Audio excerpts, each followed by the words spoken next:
जय हिंद दोस्तों। एक जमाना था जब सड़कों पर चलने वाली गाड़ियां सिर्फ एक ट्रांसपोर्टेशन का जरिया ही नहीं बल्कि एक पर्सनल स्टेटमेंट भी हुआ करता था। लेकिन आज वो गाड़ियां सड़कों से लगभग गायब हो चुकी है और आज के समय मिलने वाली गाड़ियों में वो फील ही नहीं आती है। तो इसीलिए आज की इस वीडियो में हम 5 ऐसे कार्स के बारे में बात करेंगे जो परफॉर्मेंस और लग्जरीनेस का परफेक्ट ब्लेंड हुआ करता था। तो आओ शुरू करते हैं वीडियो को। Number 1, Honda accord. Honda accord की शुरुआत ईयर 1976 में एक कॉम्पैक्ट हैचबैक के रूप में हुआ था, लेकिन ये बॉडी स्टाइल सिर्फ 1989 तक ही चली और फिर उसके बाद होंडा ने अकॉर्ड की लाइनअप एक्सपेंड करके इसमें सेडान, कूपे और वैगन वर्जन्स भी ऐड कर दिए थे। लेकिन अकॉर्ड की हिस्ट्री इतनी भी सिंपल नहीं थी।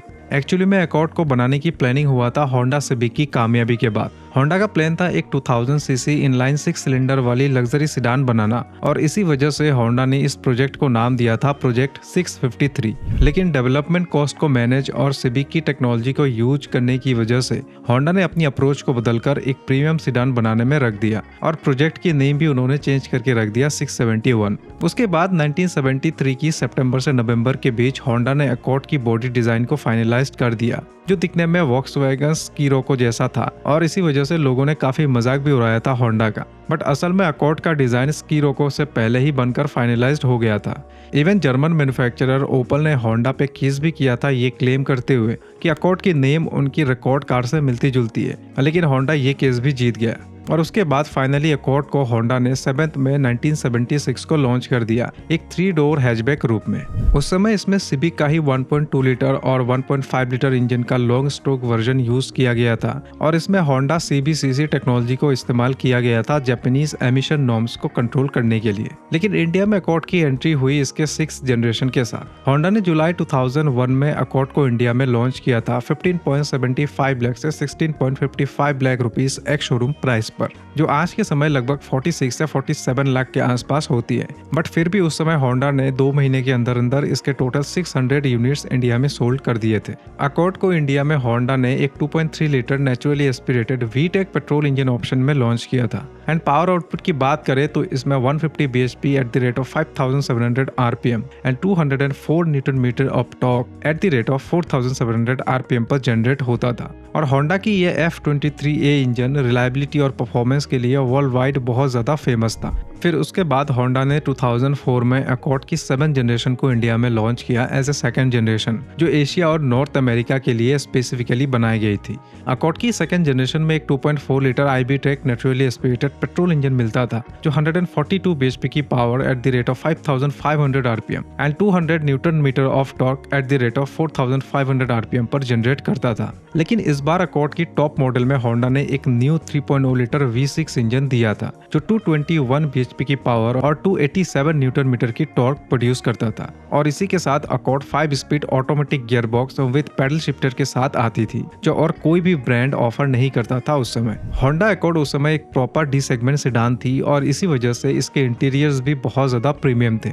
इसके अंदर leather seat, soft touch dashboard with wooden insert and specially rear के अंदर ह्यूज लेगरूम मिलता था, क्योंकि कंपनी को पता था अकॉर्ड को खरीदने वाले पीछे ही बैठेंगे। और फिर ऐसे ही 2008 में होंडा ने अकॉर्ड की 8th जनरेशन को भी इंडिया में लॉन्च कर दिया। उस समय होंडा ने 2 इंजन ऑप्शन ऑफर किया था। फर्स्ट जो पहले से ही आ रहा था 2.4 लीटर IB-TEC पेट्रोल इंजन, लेकिन जो दूसरा इंजन था ये इनका नया 3.5 लीटर V6 इंजन था, जो 275 bhp की पावर और 339 न्यूटन मीटर की टॉर्क प्रोड्यूस करता था। होंडा अकॉर्ड की 8th जनरेशन इंडिया में 2013 तक सेल हुई, बट लो सेल्स के चलते इसको इंडिया से होंडा ने डिसकंटिन्यू कर दिया। लेकिन होंडा ने वापस 2016 में एक रिस्क ली और अकॉर्ड की 9th जनरेशन को इंडिया में लॉन्च कर दिया 38 लाख से 44 लाख रुपीस एक शोरूम प्राइस पर। इस बार अकॉर्ड को इंडिया में एक हाइब्रिड ऑप्शन के साथ लॉन्च किया था होंडा ने, जिसमें एक 2.0 लीटर IB-TEC पेट्रोल इंजन दिया गया था और साथ ही इसके 1.3 किलोवाट की मोटर भी मिलती थी। और इसी के चलते ये कॉम्बो उस समय 212 bhp की पावर और 315 न्यूटन मीटर की टॉर्क निकालती थी। बट अकॉर्ड की 9th जनरेशन जिस टाइम इंडिया में लॉन्च हुई थी उस समय SUVs की क्रेज ऑलरेडी स्टार्ट हो चुका था और आप सभी को पता होगा कि इंडिया में डी सेगमेंट गाड़ियों की वैसे भी सेल्स बहुत ही कम होती है, चाहे वो SUVs हो, हैच हो या फिर सेडान। दैट्स वाई ये गाड़ी इंडिया में पिट गई और इसको होंडा ने डिसकंटिन्यू कर दिया। आई नो ये स्टोरी काफी छोटी है, बहुत सी बातें भी मिसिंग है इसके अंदर, सो इसीलिए अगर आपको इन डेप्थ जानना है अकॉर्ड के बारे में तो कमेंट में जाकर स्पैम कर देना अकॉर्ड के नेम से, मैं जरूर वीडियो बनाऊंगा। Number 2, Hyundai Sonata. Hyundai Sonata India में 2001 में लॉन्च हुआ था, लेकिन साउथ कोरियन मार्केट में ये गाड़ी 4 नवंबर 1985 को ही इंट्रोड्यूस हो गया था। सोनाटा एक्चुअली में Hyundai स्टेलर का ही अबॉव लग्जरी वर्जन था, जिसमें कुछ प्रीमियम फीचर्स मिलते थे like cruise control, power seats, electric side mirrors, power break,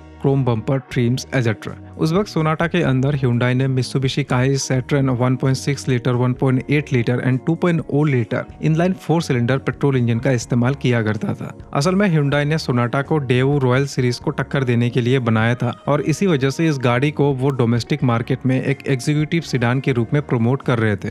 but क्योंकि ये गाड़ी स्टेलर पर बेस्ड थी तो लोग इसको स्टेलर की एक अपग्रेडेड वर्जन ही मानते थे, न कि एक प्रॉपर एग्जीक्यूटिव सिडान, और इसी वजह से फर्स्ट जनरेशन Hyundai सोनाटा की सेल नहीं हो पाया और 1987 में ही फर्स्ट जनरेशन सोनाटा को डिसकंटिन्यू कर दिया गया। लेकिन वापस से 1 जून 1988 में Hyundai ने सोनाटा की सेकंड जनरेशन को लॉन्च कर दिया साउथ कोरियन मार्केट पर, और फिर सितंबर 1988 में कनाडा और नवंबर में इसको अमेरिका के अंदर भी लॉन्च कर दिया गया। सेकंड जनरेशन सोनाटा कहने को सिर्फ कोरियन था, क्योंकि इसके design Italian super car designer ने बनाया था और इंजीनियरिंग की थी मित्सुबिशी ने। Second generation Sonata Mitsubishi Gallant की प्लेटफॉर्म पर बनाया गया था और उसमें मित्सुबिशी का ही 2.4 लीटर इंजन दिया गया था। उसके बाद 1990 में Hyundai ने सोनाटा को एक और इंजन ऑप्शन में लॉन्च किया, जिसमें गैलेंट का ही 3.0 लीटर V6 इंजन का इस्तेमाल किया गया था। इवन कुछ मार्केट पर Hyundai ने इसको 1.8 लीटर एंड 2.0 लीटर इंजन के साथ भी लॉन्च किया था। उसके बाद 1994 में सोनाटा जेन 3 मार्केट पर आया और फिर 1996 में इसको एक फेस लिफ्ट भी दिया था कंपनी ने। But pure Korean made Sonata launch हुई 1998 में अपनी सोनाटा EF सीरीज के साथ। Sonata EF series 4th generation Hyundai Kia Y4 platform पर बेस्ड थी और इस बार EF सीरीज जेन 3 के मुकाबले काफी बड़ा था, बट व्हील बेस सेम ही था 2700 mm।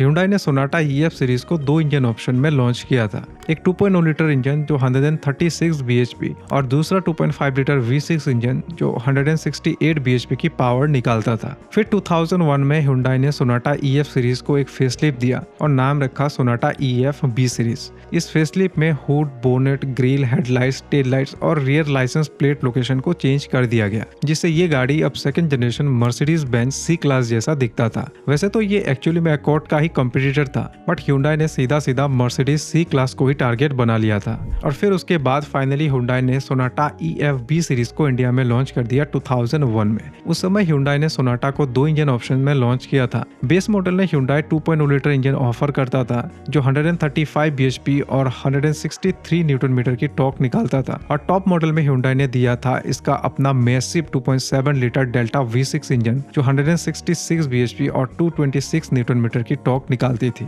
2001 में आई ये गाड़ी सीधा सीधा होंडा अकॉर्ड को चैलेंज करता था और गाड़ी दिखने में मर्सिडीज C200 2001 मॉडल जैसा था, और इसी वजह से इसको गरीबों की मर्सिडीज भी उस समय कहा जाता था। 2001 में सोनाटा को Hyundai ने 11.4 लाख रुपीस एक्स-शोरूम प्राइस पर उतारा था और टॉप मॉडल आते आते प्राइस 15.80 लाख के आसपास पहुंच जाता था। लेकिन अनफॉर्चुनेटली ये कार इंडिया में फेल्ड हो गई और इसका रीजन था प्राइस टैग, क्योंकि उस समय ज्यादातर Indian car buyers first time ही कार खरीद रहे थे और इसी वजह से उन्होंने सेफ गेम खेला। जो लोग अफोर्ड कर सकते थे वो अकॉर्ड के तरफ गए या फिर जो अदर लग्जरी ब्रांड्स थे उनके तरफ गए, क्योंकि उस समय लोग Hyundai को as a luxury car brand consider करने में हेजिटेट कर रहे थे, क्योंकि उनके दिमाग में सेंट्रो वाली इमेज छप गया था Hyundai को लेकर। इसके अलावा भी उस समय लोगों के लिए ब्रांड इमेज काफी इंपॉर्टेंट था, जो आज भी इंडिया में लोग फॉलो करते ही है, और इसी वजह से इंडिया में उन डी सेगमेंट गाड़ियों की सेल नहीं हो पाती है जो मास मार्केट कार कंपनीज बनाती है, जबकि वो फीचर लोडेड होते हैं। खैर उसके बाद 2005 में Hyundai सोनाटा 5th जनरेशन को इंडिया में लॉन्च किया सोनाटा एम्बेरा नाम से, और ऐसे 2009 में सोनाटा ट्रांसफॉर्म और 2012 में सोनाटा फ्लूसिड को।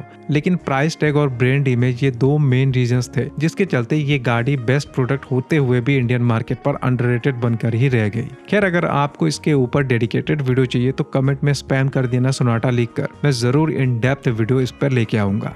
Number 3, Chevrolet Cruze the diesel rocket. वैसे तो Chevrolet Cruze 2008 में ग्लोबली लॉन्च हुई थी, लेकिन ये गाड़ी ईयर 1999 की टोक्यो मोटर शो में ही एज ए कॉन्सेप्ट कार पहली बार अनाउंस्ड किया गया था।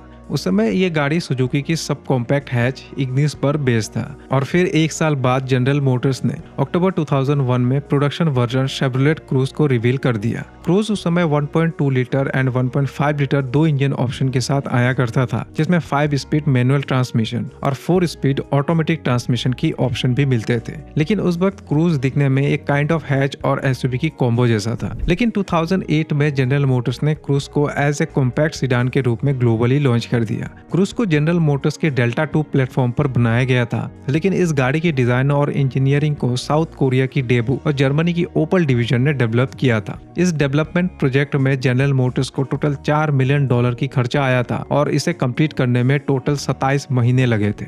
जनरल मोटर्स ने इस गाड़ी को शेवरोलेट कोबाल्ट, डेवू लेसेटी और होल्डन एस्ट्रा को रिप्लेस करने के लिए बनाया था। लेकिन साथ ही जनरल मोटर्स ने एक काम सबसे अच्छा किया कि उन्होंने इस गाड़ी को ग्लोबली लॉन्च करने की सिर्फ एक साल बाद ही 2009 में इंडियन मार्केट पर लॉन्च कर दिया, जस्ट 12.98 लाख रुपीस एक शोरूम प्राइस पर। और प्राइस के हिसाब से इस गाड़ी में सभी चीजें टॉप नॉच मिलती थी। लेकिन क्रूज इंडिया में फेमस हुआ था इसकी 19.98 सीसी टर्बो डीजल इंजन की वजह से, क्योंकि 2009 में एक 12 से 13 लाख वाली गाड़ी 168 bhp और 360 Nm की टॉर्क देता था, जो आज के समय 25 लाख के ऊपर की गाड़ियों में भी बहुत कम देखने को मिलता है। क्रूज दिखने में 100% एक अमेरिकन मसल सीडान की तरह थी और 2009 के हिसाब से देखी जाए तो इसमें touch screen, rear parking camera, sunroof, rain sensing wiper और लेदर सीट जैसी प्रीमियम चीजें मिलता था। और सेफ्टी में भी इसको यूरो एनकैप ने 5 स्टार रेटिंग दिया था, क्योंकि जनरल मोटर्स का कहना था कि उन्होंने इसमें 65% स्टेनलेस स्टील का यूज किया है।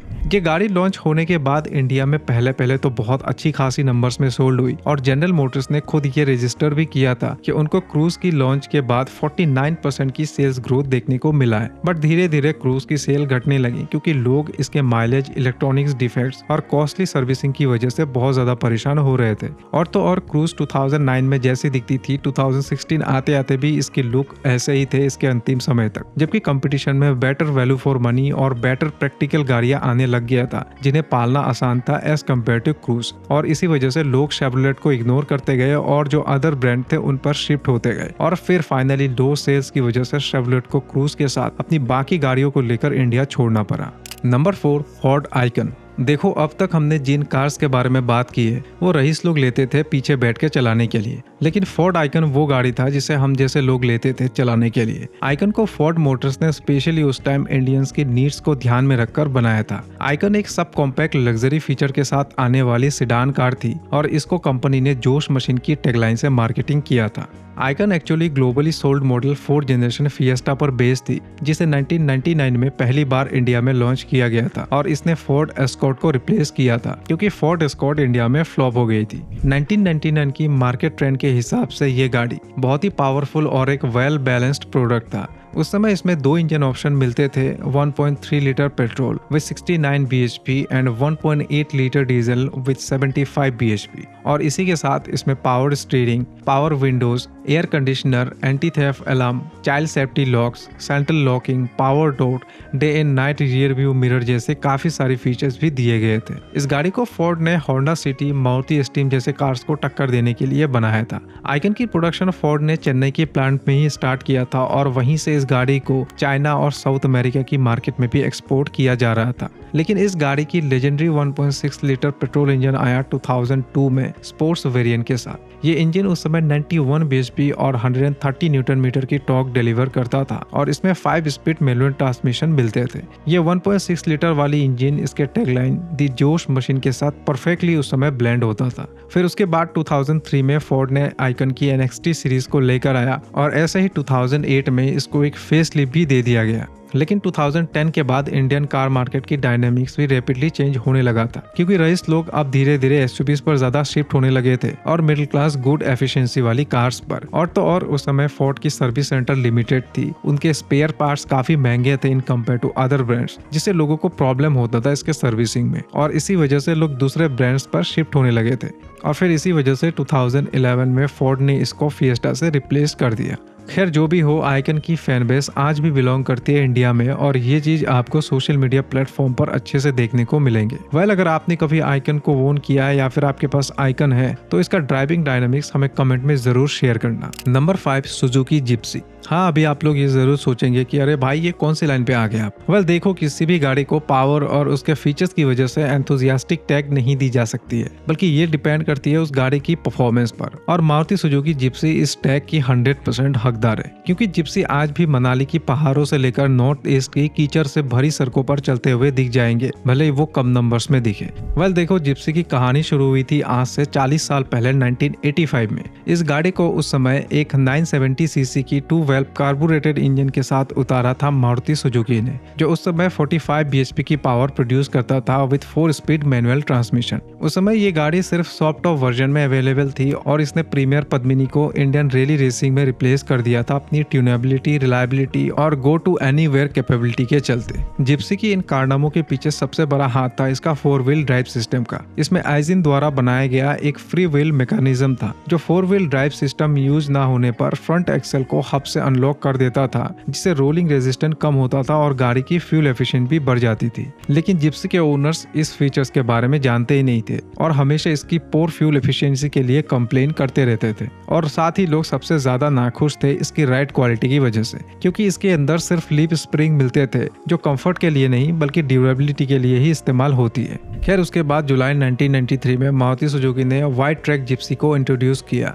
जिसका कोड नेम था MG410W, जो पिछली मॉडल MG410 को रिप्लेस किया था। इस मॉडल को सुजुकी ने इंडिया में अपनी रोल ओवर होने वाली एलिगेशन से बचाने के लिए लॉन्च किया था, बिकॉज उस समय यूएस एंड यूरोप के अंदर सुजुकी जिप्सी पर बहुत ज्यादा एलिगेशन लग चुके थे रोल ओवर होने की। सो इसीलिए इस बार सुजुकी ने जिप्सी में पेंटेड फेंडर्स लगा दिया और इसके फ्रंट व्हील और रियर व्हील को 100 mm से बढ़ा दिया, लेकिन गाड़ी की चौड़ाई अभी भी सेम था। फिर उसके बाद 1995 में एमिशन नॉर्म्स के चलते मारुति सुजुकी को अब जिप्सी की एग्जॉस्ट पर कैटालिटिक कन्वर्टर भी इंस्टॉल करना पड़ गया। खैर, इस मॉडल पर वही सेम 970 सीसी का इंजन था, बस इसको कंपनी ने कुछ कॉस्मेटिक चेंजेस किए थे। लेकिन जैसे ही एस्टीम इंडिया में हिट हुआ, मारुति सुजुकी ने तुरंत उसका इंजन को उठाया और जिप्सी में चिपका दिया और 1996 में लॉन्च कर दी अपनी नई जिप्सी किंग। नई जिप्सी किंग के अंदर 1.3 लीटर 4 सिलेंडर कार्बोरेटेड इंजन मिलता था, जो 60 bhp की पावर प्रोड्यूस करती थी। लेकिन मारुति सुजुकी ने इसी के साथ अपनी ओल्ड मॉडल MG410W को भी सेल पर रखा एज ए बेस मॉडल, और ये गाड़ी ईयर 2000 तक प्रोडक्शन में रही थी। और फिर उसी साल यानी कि ईयर 2000 में मारुति सुजुकी ने जिप्सी किंग को नया multi point fuel injection system के साथ मार्केट पर उतार दिया, जो अब 60 bhp की जगह 80 bhp की पावर प्रोड्यूस करने लगी थी।